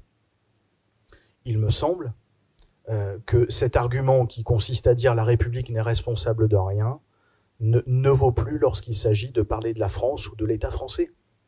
Il faut admettre une fois pour toutes que Vichy, c'est la France, entre 40 et 44, c'est l'État, avec tout ce qu'on peut lui reprocher d'un point de vue politique, et donc à ce moment précis, à partir où on admet tous ensemble que Vichy reste un État, et qu'il représente et qu'il porte la voix de la France entre 1940 et 1944, il me paraît assez évident que ce qu'a fait le président Chirac en 1995, avec une nuance sans doute, et en tout cas, dans un objectif de concorde des peuples, me paraît être une démarche intellectuelle, symbolique et politique beaucoup plus forte, que je partage en tout cas. Bon, étant donné que le temps passe et que je voudrais que Charles Berling nous rejoigne pour une dernière question, je vais te poser la dernière à toi et ensuite à Charles Berling qui nous rejoindra. Je te l'ai dit à chaque page en fait de cet ouvrage, je me suis posé la question et parce que j'ai eu la chance d'être quelquefois confrontée à des problèmes, on va dire moraux, concernant un jugement ou pas que juridique. Je me suis posé à chaque fois la question qu'aurions-nous fait à leur place. Je parle évidemment des magistrats. Et dans ton ouvrage, tu expliques que certains ont eu une application restrictive des lois vichistes, une application neutre, une application extensive. Bref, le débat sur la place du juge aujourd'hui est de plus en plus d'actualité. Je fais référence à la mise en cause des magistrats sans cesse. Je pense au procès Le Pen, mais c'est sans arrêt. Qu'est-ce qu'on aurait fait à leur place? Qu'est-ce que tu aurais fait à leur place? Qu'est-ce que j'aurais fait à leur place? Alors déjà, je pense que pour des raisons qui me dépassent, j'aurais fait partie des 77 qui ont été épurés, donc je pense que j'aurais pas eu l'occasion d'exercer. C'est une bonne question. Mais si au-delà de ça, j'avais pas fait partie des 77, évidemment, la question aurait été délicate, parce que je comprends très bien le dilemme moral des collègues à l'époque. Soit je reste, et si je suis hostile au régime de Vichy, je me donne les moyens de lutter contre de l'intérieur, soit je pars, et si tout le monde fait comme moi, il n'y a plus personne pour résister. Donc je le comprends bien, ce dilemme moral. Et je comprends bien d'ailleurs les décisions différentes qui ont pu être prises par certains. Je comprends très bien Paul Didier, qui est le seul et qui dit au moment du serment devant le maréchal Pétain, je refuse ce serment, parce qu'on lui demande de prêter allégeance au maréchal. Je le comprends très bien, ça. Et il en a payé le prix fort, d'ailleurs. Il est le seul et il en a payé le prix fort, puisque vous le savez, il a été déporté à Châteaubriand ensuite, et il a quand même eu la chance d'en revenir vivant, mais il a passé l'ensemble de la guerre à Châteaubriand. Donc il en a quand même payé le prix fort. Et pour ce qui était sans doute de sa conviction de résistance, inévitablement, là où il se trouvait, il n'a pas pu en exercer. Donc je pense que si on posait la question à Paul Didier aujourd'hui, peut-être que malgré cette objection de conscience, peut-être qu'il ferait une autre réponse. Après, je comprends très bien aussi René Parodi, je comprends très bien aussi Maurice Roland, des magistrats résistants, procureurs de la République de surcroît, qui profitent de leur place, de leur statut, pour aménager l'application des textes, pour, soit dit en passant, un des deux a une œuvre très importante sur la prise en charge des mineurs en matière de protection de l'enfance, à une époque où ils étaient évidemment livrés dans les rues. Je comprends leur position aussi, qui est de dire « mais moi je vais rester, c'est évidemment pas parce que j'ai envie de prêter allégeance au maréchal Pétain, mais c'est parce que j'ai envie de résister de l'intérieur ». Et d'ailleurs, ils n'ont pas fait cela que résister de l'intérieur, ils ont résisté de l'extérieur aussi, puisqu'ils ont participé à des œuvres dites terroristes à l'époque, et au moins pour René Parodi, il l'a payé de sa vie, puisqu'il a été pendu. Donc je le comprends très bien. Moi, si on me demande, voilà, si je fais pas partie des 77, et je me retrouve à ce moment précis à faire quelque chose, je crois que je ferai comme je me suis reposé la question récemment, toute proportion gardée évidemment. On peut se poser la question demain d'une perte de la notion même de République, ou en tout cas de la perte de la qualité de la République. Qu'est-ce que je ferai? Est-ce que je pars? Est-ce que je reste? Je reste. Je reste parce que je préfère mourir au champ d'honneur comme René Parodi, plutôt que déporté à Châteaubriand et demeurer totalement inefficace à la cause commune. D'autant que tu démontres très bien et tu parles très bien de tous ces magistrats qui ont quand même résisté à leur façon en ayant une jurisprudence qui était justement une jurisprudence qu'ils avaient eux-mêmes modifiée. Alors, pour avoir épluché l'ensemble des revues de l'époque, c'est effectivement pas les commentaires les plus nombreux que j'ai rencontrés, mais ça prouve que c'était possible. Ouais, voilà. possible. Sans contrarier la loi, il y avait matière à l'interpréter de manière assez restrictive pour sauver quelques vies. Pour ceux qui n'ont pas lu l'ouvrage, est-ce que tu peux expliquer qui étaient ces 77? Parce que peut-être c'est un petit peu... Les 77, ce sont les 77 magistrats juifs qui exerçaient sous la Troisième République. Et évidemment, dès lors qu'on savait que la politique serait antisémite et nécessairement raciale, il était hors de question de leur permettre d'appliquer ces textes, parce qu'on avait bien compris qu'ils inspiraient, en tout cas, s'il y avait une jurisprudence restrictive, ce seraient ceux qui appliqueraient cette jurisprudence restrictive. Merci Laurent. On va appeler Charles Berling pour qu'il nous rejoigne.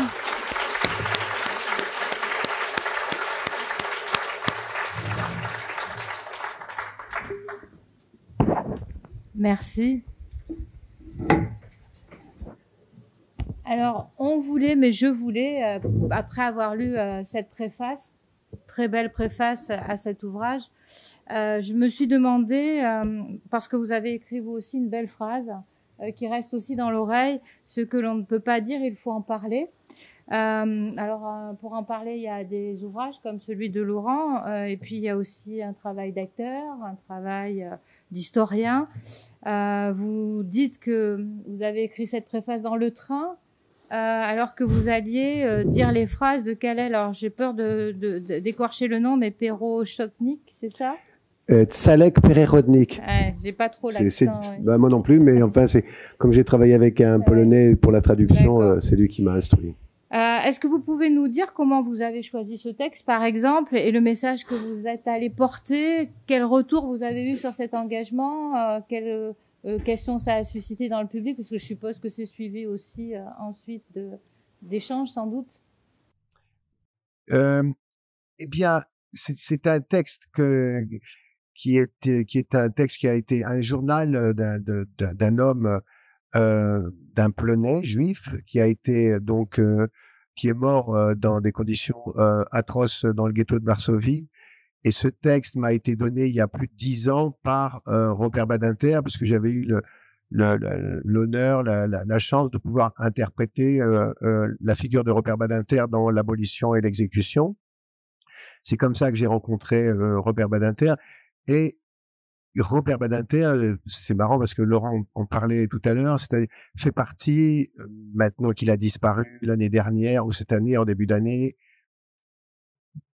des dernières personnes vivantes et penseurs à même de nous faire prendre conscience de ce qui s'est passé à ces périodes, puisqu'il l'a vécu lui-même dans sa chair, ayant vu son père partir avec la Gestapo.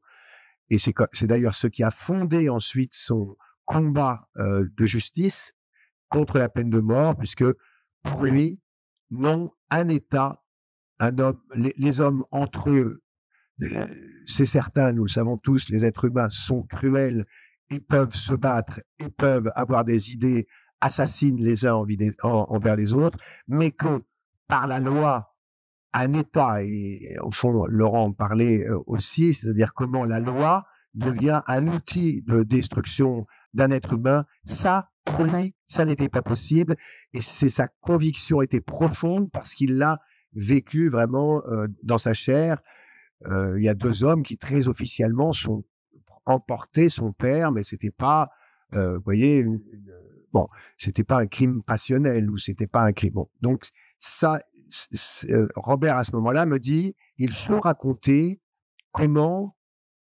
C'est marrant parce que justement ça parle aussi des magistrats. Moi, j'ai été très sensible à ce livre de Laurent parce que pour moi, la justice et ce que représentent les magistrats sont au cœur de la démocratie et de la République et d'un certain nombre de valeurs démocratiques fondamentales.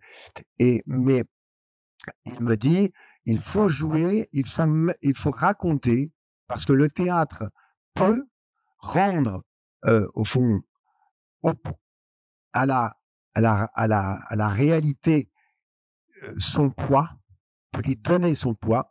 Il faut raconter cette histoire de cet homme ordinaire qui croyait pouvoir, au fond, échapper au système génocidaire nazi, mais évidemment, le système génocidaire, comme tout système génocidaire, puisque on le sait avec le camp d'Émile, de façon très, très, très construite, un système génocidaire est construit justement pour qu'on ne puisse pas y échapper. C'est aussi ce que disait Laurent, c'est-à-dire tout est fabriqué pour que on ne puisse pas s'en échapper. Et donc cet homme va croire que peut-être en rentrant dans la ghetto Polizei, il va s'en sortir, lui et sa fille de 2 ans. Et donc le texte, qui est un journal, donc évidemment il est atroce à jouer, il est atroce à dire. C'est pour ça que je dis, ce qu'on ne peut pas dire, il faut en parler. C'est-à-dire, oui, nous devons raconter cette réalité.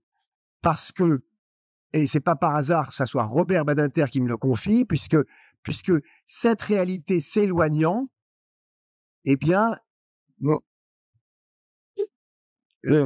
la perception que, ici, dans cette salle, tous les jeunes gens, n'est plus a fortiori celle qu'avait Robert Badinter, qui a vu le système génocidaire s'emparer de son propre père.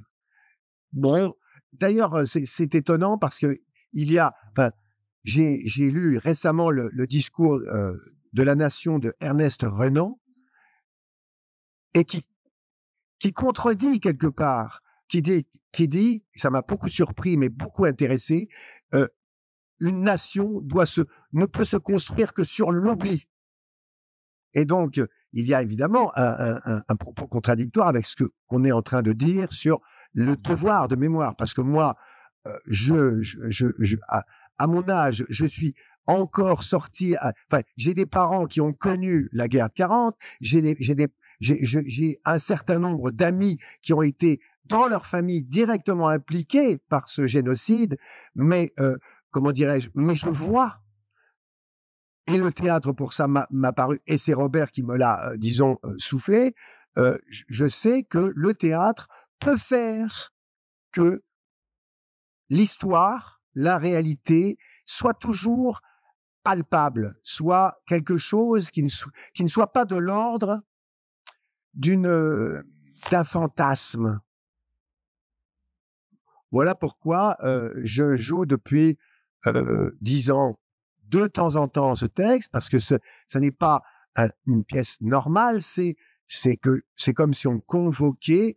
Je le lis parce que je ne peux pas le jouer, parce que pour moi ça n'est pas un personnage, mais je suis là en tant qu'acteur, en tant qu'homme de théâtre, disons, pour transmettre cette histoire. Et je dois dire que je le fais justement volontiers, le plus possible, devant des gens qui sont le plus jeunes. Parce que pour moi, À chaque fois que je me produis, que je lis ces 30 pages devant des jeunes, j'ai le sentiment qu'ils prennent conscience d'une réalité et que cette réalité atteint tous les hommes et les femmes ordinaires. De la même façon que quand on parle de magistrats, on parle de gens ordinaires, on parle de gens comme vous et moi. C'est-à-dire que pour Robert Badinter, évidemment qu'il y a 2 ou 3% de héros parmi nous, mais il faut s'adresser à ceux qui n'en sont pas, c'est-à-dire moi, enfin bon, je ne me considère pas comme un héros, mais je pense qu'il faut que les gens ordinaires, disons, qui ne sont pas spécialement des figures héroïques, qui peut prétendre ici qu'il sera ou serait héroïque au bon moment, je n'en sais rien, mais il faut raconter ça, il faut raconter qu'il y a des systèmes qui entraînent, et c'est le livre de Laurent pour ça est magnifique, qui entraîne un certain nombre de gens qui veulent juste, dans le texte, à un moment donné, Tsalek dit « Je croyais avoir appris à penser, je croyais qu'on devait juste construire sa famille, travailler, vivre normalement, et que ça suffisait. » Et il se retrouve dans une situation où il comprend qu'il n'a pas appris à penser. Et que penser, c'est justement dépasser, c'est-à-dire c'est se donner les moyens de comprendre la réalité dans son ensemble et non pas seulement à l'endroit de sa famille. Enfin, vous voyez, c'est voilà. Donc voilà pourquoi Merci. Pardon, je suis un peu long. Ouais, non, pas du tout. Mais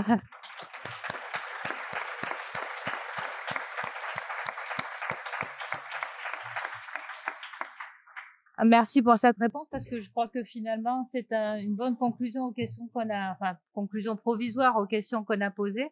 Donc maintenant on va donner la parole aux questions de la salle, sachant qu'on est assez contraint par le temps. Je suis désolée. Peut-être un petit quart d'heure de questions.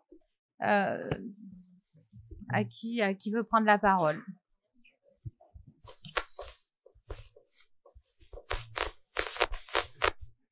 C'est un sujet qui amène tellement de questions. Oui, bonjour. J'ai donc pris des notes sur tout ce qui a été dit, qui est très intéressant. Et j'ai pensé, lorsque Madame Torcol a posé la question, mais qu'est-ce que vous auriez fait, vous, à cette époque-là? Moi-même, je me suis posé la question, parce que c'était quand même assez difficile, justement, d'être héroïque. Et j'ai trouvé quelques réponses dans un ouvrage que je viens de lire, qui s'appelle « Les vérités cachées de la résistance », qui est une œuvre de Dominique Lormier, qui a été éditée en mars 2022 et qui a fait un très important travail de recherche dans les archives militaires des pays qui ont participé à la dernière guerre mondiale et qui donne des exemples très concrets de ce qu'on peut faire dans une situation pareille qui peut effectivement se reproduire avec des lois antiraciales, quelle que soit la race concernée,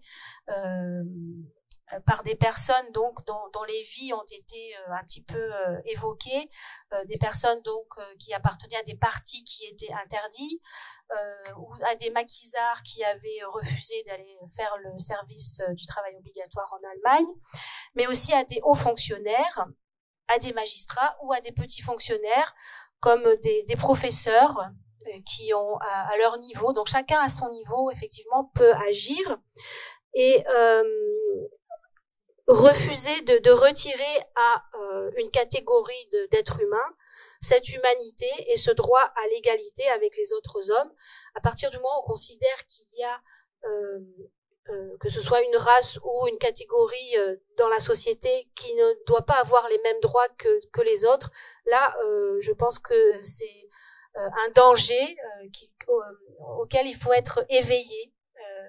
Et j'ai vu donc dans cette œuvre des personnes qui effectivement ont parlé avec prudence de ce qu'on ne pouvait pas dire, qui ont pu se rassembler et que finalement toute la société française n'était pas dans l'idéologie du statut des Juifs et qu'il y en a beaucoup qui l'ont refusé, quel que soit le niveau auquel ils appartenaient dans la société, et que ce livre donne justement des exemples ce qu'on peut faire à tous les niveaux. Je sais pas si vous l'avez lu ou mais il y a. Mais est-ce qu'il y a une question?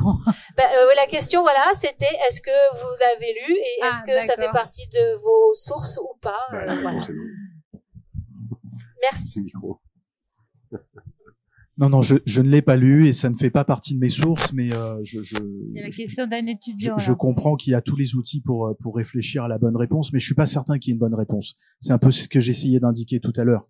Je peux comprendre l'attitude des uns et des autres, je peux comprendre qu'on soit irrépressiblement hostile à pouvoir prononcer un tel serment, et de la même manière que je comprends aussi bien qu'on puisse le prononcer sans y accorder aucune valeur pour résister de l'intérieur. Moi, je suis pas certain qu'il y ait une bonne réponse, mais en tout cas, je note qu'un certain nombre expliquent comment résister et quelque part, ça a le mérite d'exister. Merci. Il y a un gars là.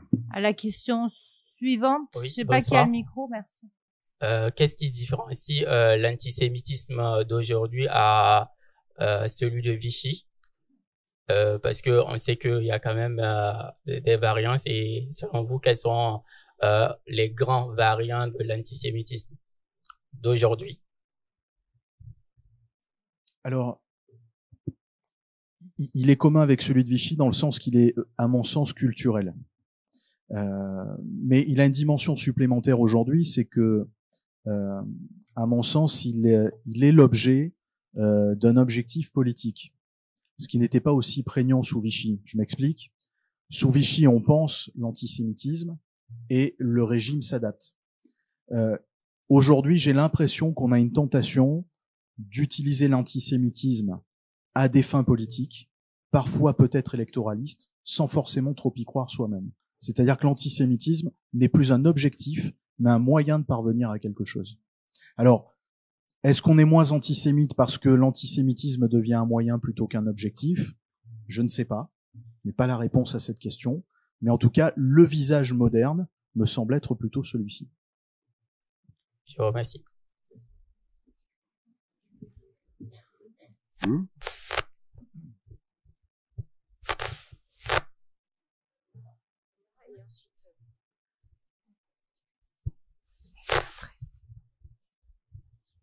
Bonsoir. Oui, bonsoir Monsieur Sebag. Bonsoir à tous. Moi, je voulais revenir sur une question d'actualité de ces derniers jours. Vous avez beaucoup parlé de la liberté d'expression et c'est sur là-dessus que certains partis ont souhaité supprimer du code pénal le délit d'apologie du terrorisme. Et c'est aussi un sujet d'actualité, j'imagine, qui ressemble beaucoup aussi à votre livre. Je voulais savoir un peu quel était votre avis là-dessus, sur cette question de liberté d'expression ou pas, donc sur cette suppression du code pénal. Alors évidemment, je vais essayer de ne pas rentrer dans la dimension politique de la question.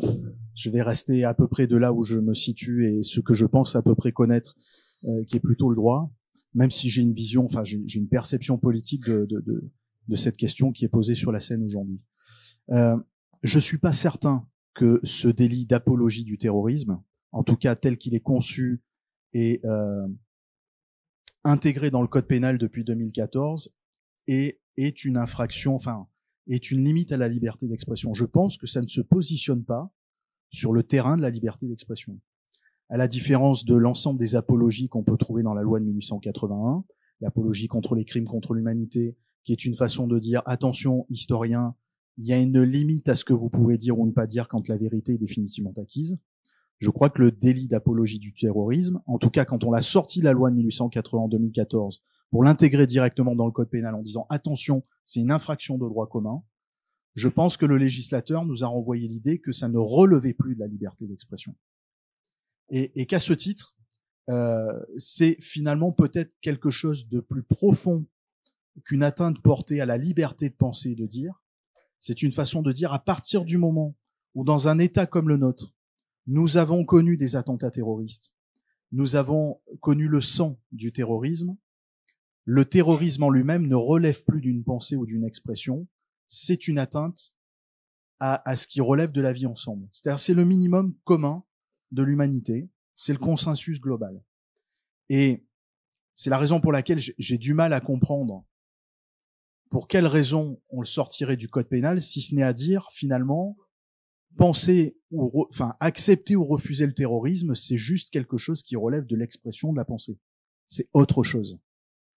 Ça, c'est bon dans les moments où c'est quand on est sur des sujets qui peuvent être intellectualisés, qui ne portent pas atteinte au fondement de l'État. Le terrorisme, je regrette, on est passé de l'autre côté, et je comprends assez bien pourquoi le législateur l'a transféré de la loi de 1881 au Code pénal en 2014. Après, pour ce qui est de se prononcer sur la volonté de ceux qui ont porté cette abrogation, ou en tout cas ce souhait d'abrogation, je trouve que la démarche n'est pas claire. Est-ce qu'il s'agit simplement de remettre dans la loi de 1881 une apologie en disant mais attention, il faut qu'on puisse parler aujourd'hui parce qu'il y a un contexte géopolitique international particulier qui nécessite qu'on puisse s'exprimer sur les actes d'un État, et que partant de là, ça relève simplement de la liberté d'expression. En tout état de cause, je constate que on a demandé l'abrogation de ce délit, donc de finalement l'éradiquer du Code pénal. Je n'ai pas noté que dans le même temps, on ait demandé sa réintroduction dans la loi de 1881. Donc je ne suis pas certain qu'aujourd'hui on nous dise finalement on veut simplement ramener ça à quelque chose qui relève de la liberté d'expression, et comme c'est pas une vérité historique, est-ce qu'Israël est l'auteur d'un génocide? Ça, ce n'est pas une vérité historique parce que ça n'est pas encore l'histoire. Ça n'est pas l'histoire parce que c'est le présent. Et donc, à partir du moment où c'est le présent, il ne doit pas y avoir de limite à la liberté d'expression, donc on doit pouvoir en parler librement. Je ne suis pas certain qu'on ait demandé la réintroduction dans la loi de 1880, et partons de là, je ne suis pas certain qu'on veuille l'admettre comme quelque chose de susceptible de discussion. Moi, j'ai plutôt l'impression qu'on veut simplement dépénaliser ce qui est aujourd'hui une infraction. Voilà. Oui, j'ai entendu la question. Qu'est-ce qui permet de percevoir dans le fascisme ce qui va conduire au totalitarisme? C'est ça votre question.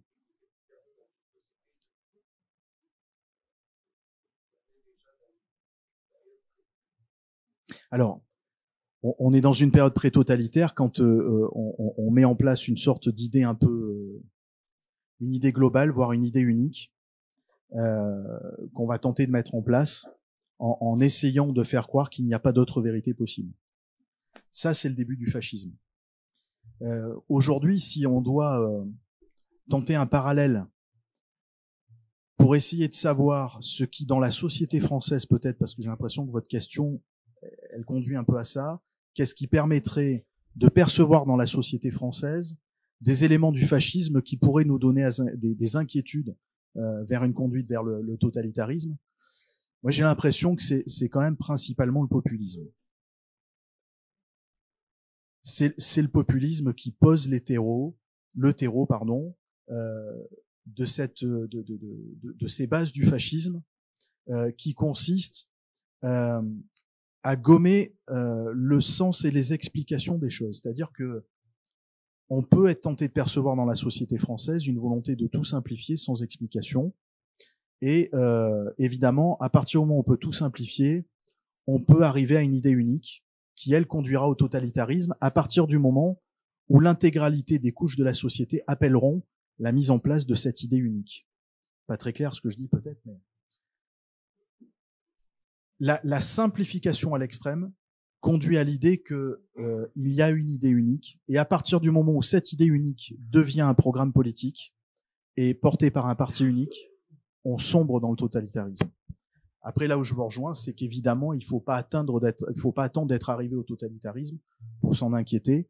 Il faut savoir percevoir les graines du fascisme là où elles se trouvent.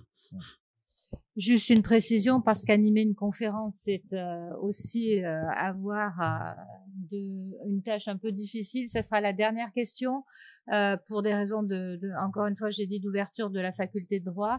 Vous aurez l'occasion, donc après cette dernière question, de retrouver Laurent Sebag à la table qui est derrière. Il aura des ouvrages à vous proposer et à dédicacer et à parler un peu avec vous, évidemment. Ça ne pourra pas durer énormément de temps. Je sais que c'est frustrant, mais donc ça sera la dernière question. Bonsoir. On se connaît un petit peu, mais je voulais quand même voir un point commun entre ce qui s'est passé dans la Seconde Guerre mondiale et l'actualité, et avoir ton avis là-dessus. Sur le fait qu'on est dans la Seconde Guerre mondiale sur de la gestion de masse.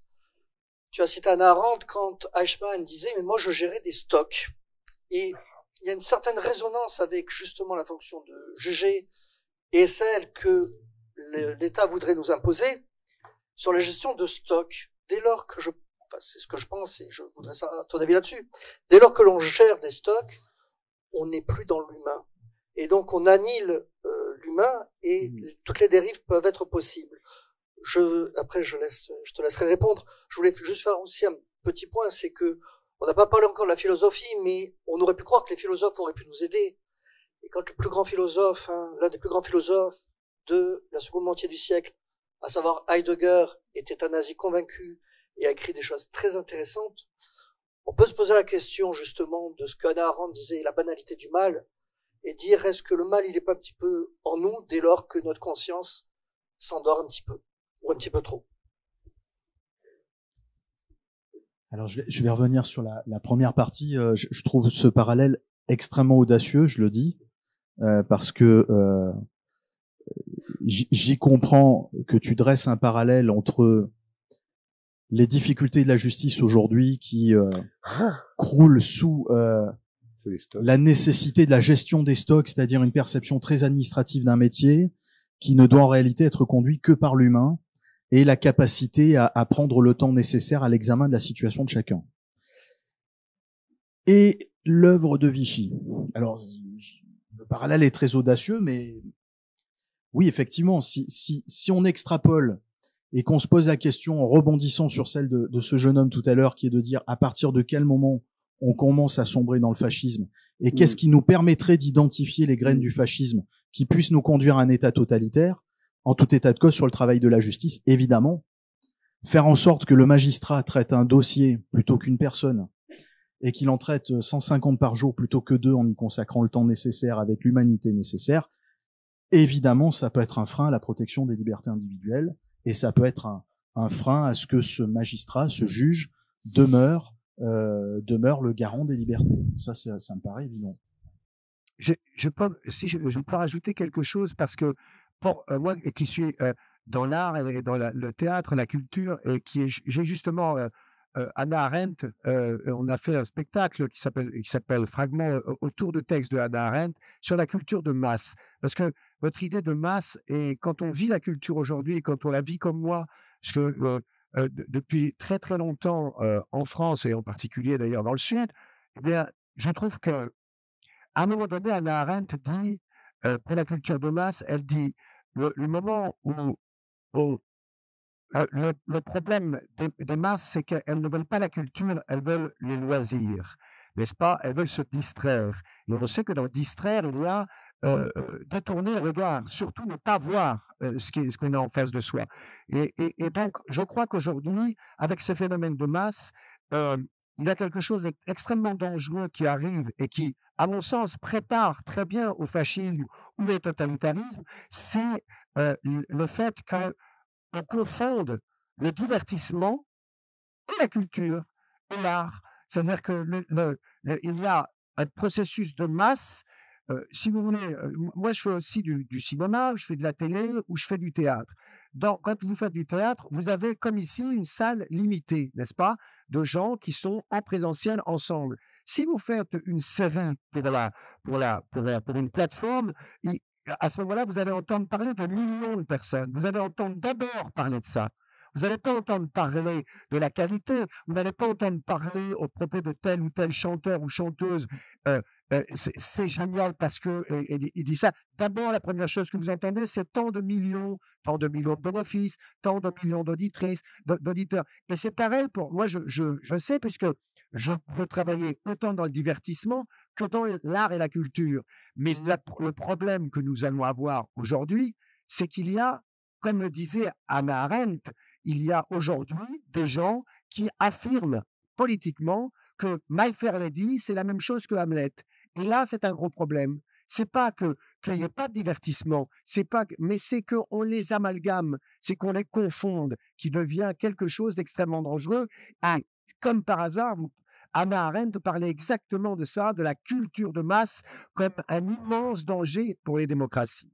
Et je crois que nous, par le phénomène du capitalisme, par le phénomène de de tout ce qu'on connaît du profit, eh bien, on arrive à des raisonnements de stock.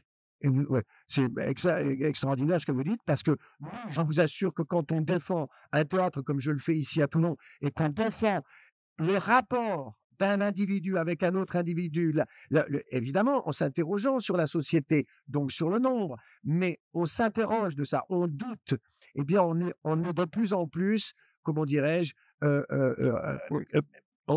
le voit bien en France, hein, parce que, comme par hasard, c'est après la guerre de 40 que l'exception culturelle française a été décrétée. Et comme par hasard, c'est au moment où des gens comme Robert Badinter meurent qu'on voit disparaître l'exception culturelle française. Parce qu'elle disparaît. On veut qu'elle disparaisse. On veut absolument faire que ça soit un produit consommable et à stocker et à donner pour les masses. Et ça s'appelle le divertissement.